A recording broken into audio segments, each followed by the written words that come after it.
Hello and welcome to State of the Art. I'm Thom Rubel, Executive Director of the Morgan Arts Council, and today I'm talking with Joe Heller. Joe is curator of our current show, Trash Art.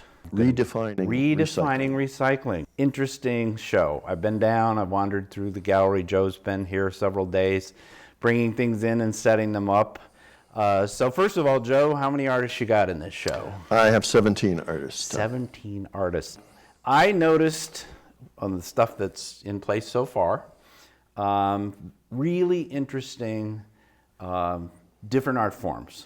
There's some very industrial looking stuff. Mm-hmm. There's some textural stuff. There's some drawings. So as sort of a basic here in terms of recycled, what's the basis here for qualifying for recycled? What does that mean? The use of objects that would be considered trash if they were not made into art. All kinds of items, things that we use every day, or things that people have found in construction sites or in alleyways, whatever, pulled out of dumpsters. So they've basically either been manufactured for or created for another purpose originally and kind of redefined into an art form.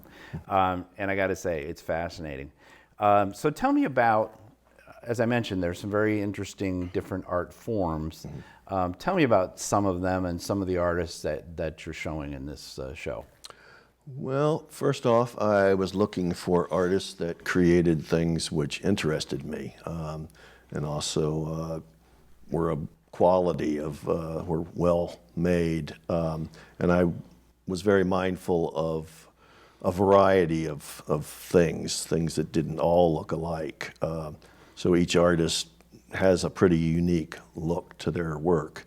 There is one woman who contributed a steel iron rooster. Along the one wall, there are recreations of what look kind of like creatures or something that have been made from metal materials and different objects.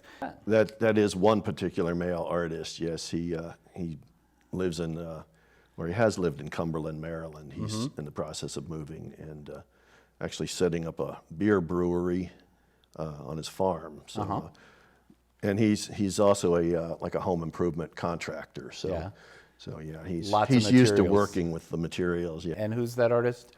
His name is Tony Cornwell. What about, I noticed some on the wall, some drawings, some framed drawings that are,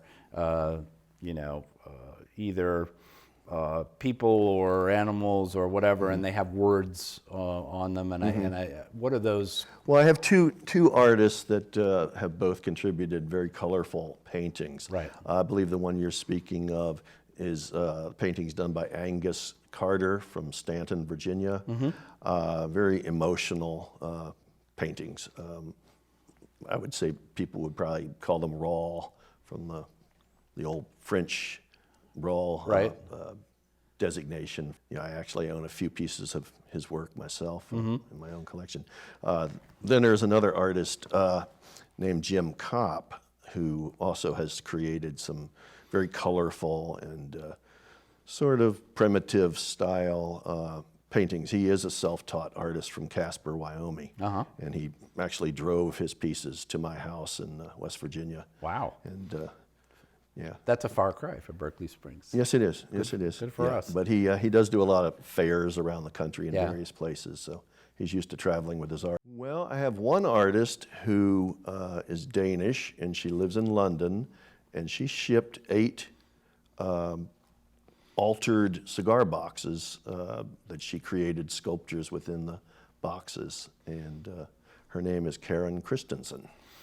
Very nice. So we're far and wide in this show. Yeah. I have another artist named Mark Fox who sent me a piece from Texas, and So, from the far west is Wyoming to the far east, which it isn't considered the far east, but east of here to the UK and places in between. Yeah. When you started, you did, and you've actually exhibited your own work here at the Ice House before, and I believe this is the first time you've curated here or in general?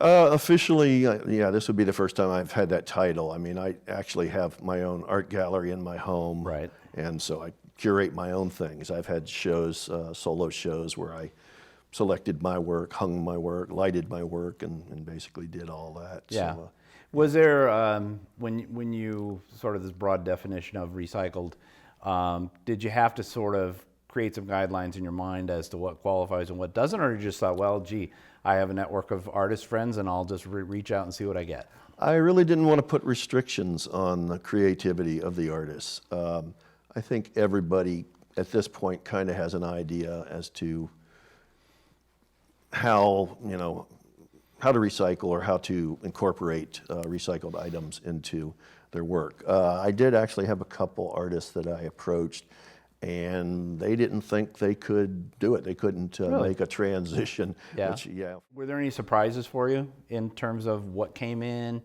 kind of, or was it pretty much to your expectations? I'm just curious because as I was sitting in the office and watching pieces come by, I thought, wow. And I thought, well, I wonder if Joe knows all this is basically what he's going to be curating, or... Yeah. One artist in particular, his name is Martin Cervantes from Virginia. He's retired Army. Having had the advantage of previewing the show, is that giant chair his? Yes, it is. Yeah. That chair, I think, and I would tell everybody to come to the Ice House and see that alone. It's fascinating piece.